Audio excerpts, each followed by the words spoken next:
la plupart d'entre vous connaissez certainement l'histoire de cet astre, cette étoile, qui est venue annoncer la naissance de Yeshua, c'est-à-dire la naissance de Jésus. Cette étoile qui a été vue, qui a été remarquée comme un signe par des mages, comme signifiant que le roi des Juifs est né. Nous allons essayer de découvrir et de comprendre pourquoi l'auteur de l'évangile de Matthieu a décidé d'incorporer dans son récit l'histoire de cette étoile annonciatrice. Les questions que nous pouvons et nous pourrons nous poser, c'est: est-ce que les étoiles peuvent nous annoncer un message? Si oui, pourquoi Dieu permet-il cela? Et comment, dans quelle mesure? Essayons, au travers de différents écrits, de comprendre ces choses. Ici, j'ai pris le passage de Matthieu chapitre 2, versets 1 et 2. Ce passage, c'est là qu'il sera mentionné les mages qui ont vu l'étoile. Lisons ensemble. Jésus étant né à Bethléem, en Judée, au temps du roi Hérode, voici des mages d'Orient arrivèrent à Jérusalem et dirent: où est le roi des Juifs qui vient de naître? Car nous avons vu son étoile en Orient et nous sommes venus pour l'adorer. Ici, il y a une petite chose qui m'a intrigué et qui m'a donné envie de vous faire cette vidéo, c'est: où est le roi des Juifs qui vient de naître? Donc, bon, c'est pas ça le plus intriguant. C'est: car nous avons vu son étoile. Est-ce que ça veut dire que Yeshua, c'est-à-dire Jésus, que le Messie, avait une étoile? En plus, on remarque que cette étoile, c'est ce qui a permis aux mages qui n'étaient pas dans la région de savoir que le Messie est né. C'est-à-dire que pour savoir que le Messie, le roi des Juifs, est né, ils se sont basés sur la lecture des étoiles. Certains d'entre vous, ou la plupart d'entre vous, peut-être même vous tous, vous vous dites ou vous savez que Dieu ne permet pas la divination au travers des astres. C'est quelque chose que Dieu n'autorise pas dans sa parole. Donc, pourquoi on voit que l'étoile vient annoncer quelque chose? Prenons un passage de la Bible et de la tradition juive pour nous éclairer sur cela. Ici, j'ai pris pour vous un passage de Nombre 24, 17. C'est un passage, pour remettre dans le contexte, où c'est Balaam qui va faire une prophétie. Balaam était un prophète païen, qui écoutait et croyait en l'Éternel. Je vous invite à relire Nombre 24 pour cela, et même le Nombre 23. Ici, il va sortir une prophétie qui va être étudiée, examinée par les sages juifs de l'époque, comme d'habitude. Et pour nous éclairer sur ce passage de Nombre 24, j'ai pris pour vous un passage du Targum Onkelos. Le Targum Onkelos, c'est une traduction araméenne de la Bible. C'est une traduction qui existait déjà à l'époque et qui est encore utilisée aujourd'hui par les Juifs actuels. Le Targum, on en a déjà parlé, ce n'est pas qu'une simple traduction, c'est voire même des fois une sorte d'explication pour comprendre ce que voulait dire le texte. Lisons ensemble le passage de Nombre 24, 17 dans le texte original. Je le vois, mais non maintenant. Je le contemple, mais non de près. Un astre sort de Jacob, un sceptre s'élève d'Israël. Il perce les flancs de Moab et il abat tous les enfants de Seth. Ici, on parle d'un astre. Un astre sort de Jacob. Une étoile sort de Jacob. Quelle est cette étoile? On va voir cela dans le texte araméen. Donc j'ai mis pour ceux qui lisent l'araméen, le texte en araméen, mais moi je lirai directement avec vous la traduction. Et on va faire la comparaison entre les deux textes. J'ai mis des mots en haut et en bas en gras pour qu'on puisse voir les relations. Commençons. Je le vois, mais pas maintenant. Donc là, ça correspond en haut. Je le perçois, mais pas dans un avenir proche. En haut, c'est marqué « je le contemple, mais non de près ». C'est similaire, on peut se dire « bon, ça va ». C'est la suite qui va nous intéresser. Un roi se lèvera de Jacob. Jacob, c'est Jacob. Un roi se lèvera de Jacob. Là, on a une différence. En haut, c'est marqué « un astre sort de Jacob ». En bas, c'est marqué « un roi se lèvera de Jacob ». Donc, pour le Targum, pour ce sage qui a traduit la Torah, l'astre mentionné dans Nombre 24, c'est en fait un roi. Très bien. Les mages, dans l'évangile de Matthieu, ont dit, où est le roi des Juifs qui vient de naître? On a vu son étoile. Donc, astre, roi, correspond à Matthieu 2. Ok? On continue. Et le Mashiach, c'est-à-dire le Messie, sera oint par Israël. Mais le souci, c'est qu'en haut, c'est pas marqué le Messie, c'est marqué un sceptre s'élève d'Israël. Et en bas, le Mashiach sera oint par Israël. Donc ici, pour le traducteur, un sceptre fait référence au Messie. Sceptre, c'est domaine de royauté. Le Messie aussi, c'est le roi oint qui doit venir. Un roi descendant de David, comme on a vu lors de nos vidéos précédentes sur Matthieu chapitre 1. Ok, donc là, ici, on comprend que pour les Juifs de l'époque, il y a un astre, une étoile, qui doit faire référence à un roi, et un roi qui est censé être le Messie.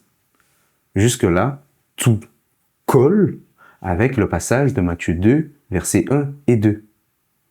Maintenant, la question que j'ai envie de poser, la question que j'ai envie qu'on puisse se poser, c'est ok, là, on parle d'un astre, mais on peut se dire c'est juste un texte prophétique. D'ailleurs, on va voir pourquoi et qui dans le peuple juif de l'époque pouvait aussi considérer ce passage comme étant messianique. Parce que ce qui est intéressant, c'est de voir que ce passage est considéré comme étant messianique, selon les Juifs de l'époque, puisque c'est le but de notre vidéo. Ok? Et on va se demander, mais dans quelle mesure, parce que c'est ça qui est intriguant, on peut regarder ce que les étoiles nous annoncent. Et pour savoir qu'une étoile annonce le Messie à l'époque, fallait quand même savoir lire dans les étoiles, chose que peu de gens savent faire aujourd'hui, surtout dans le monde religieux. Et je n'en vois personne apprendre à lire les étoiles. Je dis juste, c'est intriguant. Donc, voyons au travers des Écritures comment on peut comprendre cela. Ici, j'ai mis pour vous 3 textes, notamment 2 textes qui sortent des textes retrouvés à Qumran, et un 3e texte qui ne sort pas précisément de Qumran, mais qui est un texte de Job 38, 31 à 33, qui va parler en fait de toute cette science au niveau des étoiles. Ok? Le texte qui est ici, je vais commencer par lui parce que lui, il ne traite pas premièrement des étoiles. C'est un texte qui va plutôt appuyer ce qu'on a dit juste avant. Ici, ce texte s'appelle le Testimonia. C'est un texte pas totalement complet qui a été retrouvé à Qumran. Ce texte, on va dire, viendra expliquer, j'ai pas mis tout le Testimonia, même s'il n'est pas très long en vrai, il n'est pas très long, va venir expliquer ou montrer les passages étant considérés comme messianiques, comme annonciateurs du Messie. Donc ici, le Testimonia commence en disant « Adonai parla à Moïse en ces termes. Je leur susciterai d'entre eux un frère, un prophète, comme toi. » Donc là, j'ai pas mis tout le passage. En fait, il reprend le passage de Deutéronome 5. Ok? Et j'ai mis les versets pour vous. Ensuite, il dira Et il, entre parenthèses Balaam, puisque c'est Bilam qui a fait l'oracle, il prononça son oracle en disant, j'ai mis 3 petits points parce qu'en fait, c'est le texte qu'on a lu tout à l'heure, le texte de Nombre 24. Ok? Donc on voit que pour la communauté juive de Qumran, ce passage de Nombre 24, qui parle d'un astre, était bien annonciateur du Messie. Donc, le texte que nous avons vu avant dans le Targum, on est sur des textes considérés par les Juifs pharisiens notamment. Donc, pour les Juifs pharisiens et les Juifs de Qumranites, on voit que c'était un texte qui était attesté, approuvé, validé comme étant annonciateur. Ok? Maintenant, on va s'axer sur la notion de lire dans les étoiles. Et pour ça, j'ai pris un passage de ce qu'on appelle le livre des Jubilés. Alors, pour ceux qui ne connaissent pas le livre des Jubilés, ce n'est pas très grave, c'est un texte, un livre qui a été retrouvé à Qumran. On en parlera plus en détail dans d'autres vidéos. On a prévu des vidéos pour vous parler des différentes littératures retrouvées à Qumran, leurs liens avec les évangiles, notamment comme le livre d'Enoch et le livre des Jubilés et d'autres textes. Ok? Pour le moment, on va voir ce texte. Qu'est-ce qu'il dit? La 6e semaine, la 5e année, Avram s'installa une nuit au début du 7e mois pour observer les astres du soir au matin, afin de voir ce que feraient les pluies dans l'année. Il était seul installé à observer, donc excusez-moi, il y a une coquille, à observer. Là, avant de continuer, regardez, en fait, ici on parle d'Avram. Ok? Avram, avant, alors pour précision, ce passage-là, juste après des Jubilés, j'ai pas tout mis, c'est le passage où Dieu dira quitte ton pays, etc. Ok? Donc là, on est juste avant. Donc ça correspond à nos Bibles à Genèse 12, avant Genèse 12. On sait qu'Avram est issu de Ur en Chaldée. Le texte biblique nous l'apprend. D'accord? Il est issu d'une famille idolâtre. C'est quelque chose aussi qui est connu. C'est quelque chose aussi qui est su. Dans leur tradition, dans leur coutume, observer, comme c'est marqué ici, les astres, donc les étoiles, ce n'était pas quelque chose de bizarre. C'était normal. Ça leur permettait de découvrir et de comprendre certaines informations sur ce qui allait se passer dans le temps. Ok? Maintenant, on va continuer le texte et voir une réflexion intéressante qu'Avram a eue. Il sera dit, une parole vint à son cœur et il déclara, tous les signes donnés par les astres et à ceux que donne le soleil, excusez-moi, il y a une coquille, et la lune, sont tous dans la main du Seigneur. Que vais-je chercher, etc., etc., etc. J'ai pas mis tout le texte. Mais ici, regardez. Ce qui est intéressant, c'est qu'ils se disent, ok, tous les signes que les astres, la lune, le soleil sont censés nous donner, ben en fait, tout cela appartient au Seigneur. Mais ce qu'Avram dit à ce moment-là, ce n'est pas bizarre, ce n'est même pas inconnu pour nous. Parce que dans le livre de la Genèse, ce sera marqué que Dieu a créé le soleil, la lune, les étoiles, le soleil pour dominer le jour, la lune la nuit, etc. Leur rôle est de marquer les temps, les fêtes, etc., etc. C'est eux qui nous permettent de connaître le temps. Quand il y a la lune, on sait que c'est la nuit. Quand il y a le soleil, on sait que c'est le jour. Selon, à l'époque surtout, la lune, selon la lune, nouvelle lune, etc., on savait on était le combien dans le mois. Et ça, c'est quelque chose que Dieu a institué, non seulement de manière naturelle, mais des choses que Dieu a dit au peuple de faire. C'est comme ça, le premier mois, deuxième mois, c'est grâce à la lune qu'ils pouvaient savoir. Donc, en vrai, c'est pas bizarre de regarder les étoiles pour se repérer dans le temps. On dira même que les fils d'Isaacar avaient cette sagesse de discerner les temps et les saisons. Mais là, ce que Abraham dit dans le livre des Jubilés, c'est vraiment, mais en fait, que je sache pas. En vérité, si Dieu décide une chose, c'est lui qui va faire. Donc, je n'ai rien à chercher, je n'ai pas à consulter les étoiles pour savoir X ou Y chose. Chose que je pense la plupart d'entre nous, la plupart d'entre vous, être d'accord. Du coup, comment lire que c'est l'étoile du Messie qui est là, surtout aujourd'hui où la science des étoiles a été perdue? Je pense que la plupart d'entre vous ne savez pas lire les temps, les saisons au travers des étoiles. Je ne dis pas, comme j'ai dit tout à l'heure, je ne dis pas d'aller le faire. Je dis juste que à l'époque, ils savaient le faire. Et heureusement, parce que le texte ne voit même pas ça. En tout cas, dans l'évangile de Matthieu, on ne voit pas ça comme quelque chose de mauvais. Au contraire, c'était une bonne chose. Ok? On va prendre Job 38 pour voir ce que ce livre nous dit vis-à-vis des signes dans le ciel.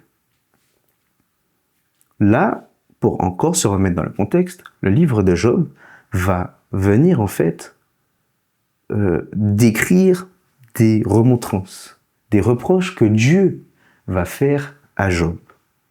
Et parmi ces reproches, Dieu dira: noues-tu les liens des Pléiades? Ou détaches-tu les cordages de l'Orion? Fais-tu paraître en leur temps les signes du zodiaque? Et conduis-tu la grande ours avec ses petits? Connais-tu les lois du ciel? Règles-tu son pouvoir sur la terre? Ici, on voit clairement que ce passage que j'ai pris parle des astres, parle de ce qui se passe dans le ciel.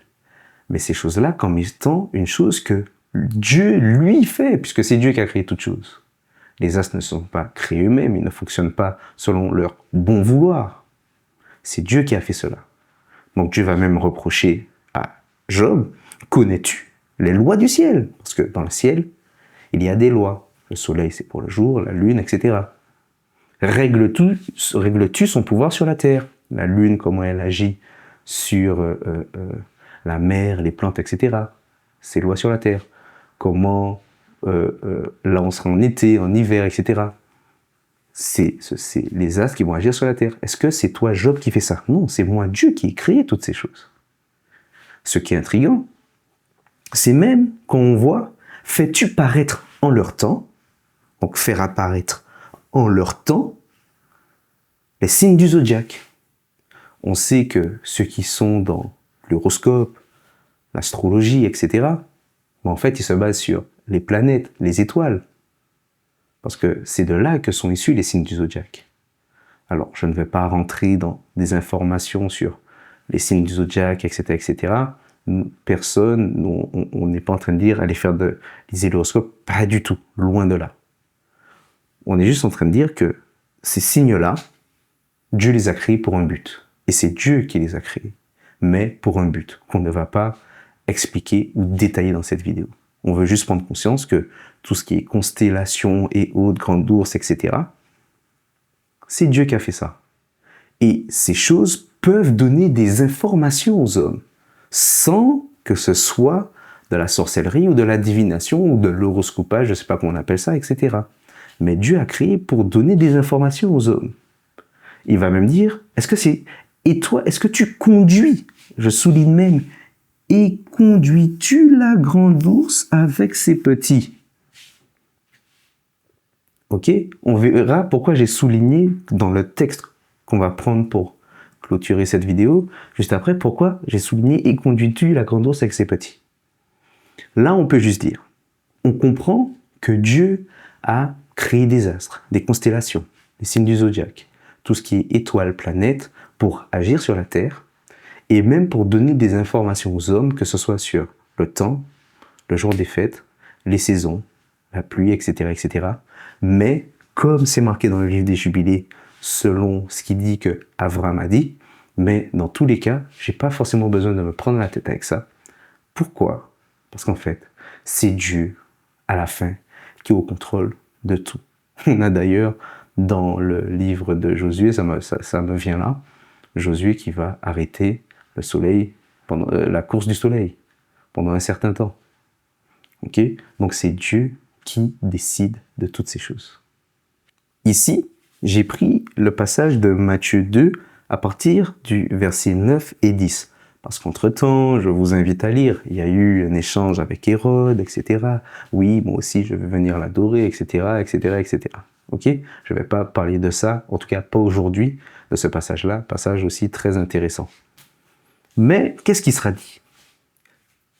Verset 9. Après avoir entendu le roi, ils partirent, et voici, l'étoile qu'ils avaient vue en Orient marchait devant eux jusqu'à ce qu'étant arrivée au-dessus du lieu où était le petit enfant, elle s'arrêta.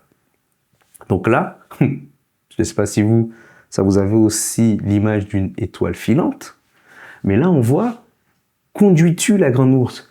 Dieu a dirigé ces mages au travers d'une étoile.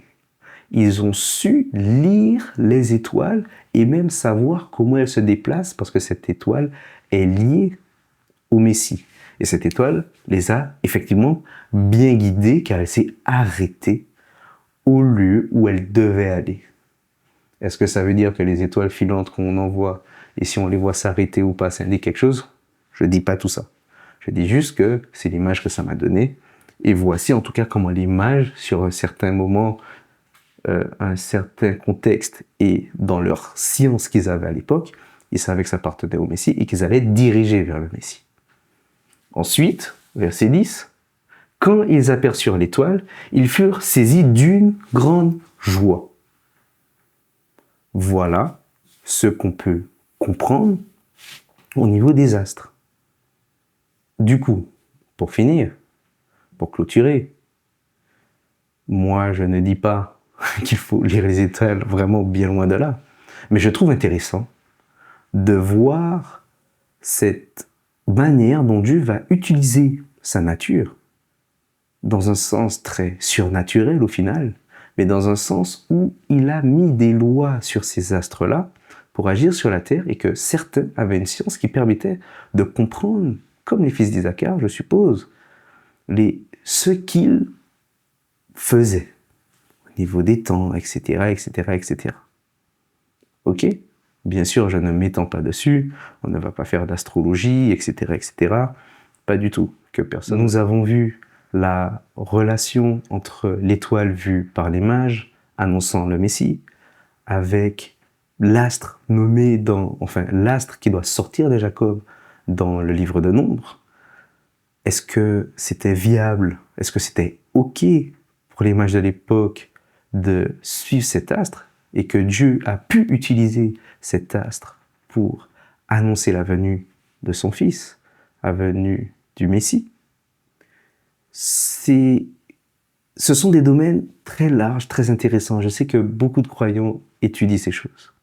Donc vous pouvez, mais avec beaucoup de sagesse, beaucoup de paix et beaucoup d'amour, partager ce que vous voulez en commentaire. Mais encore une fois, je me répète, avec beaucoup de sagesse, de paix et d'amour. Nous serons heureux d'échanger avec vous, d'apprendre de vous. Et je n'ai rien à rajouter. Shalom Vracha, paix et bénédiction à tous.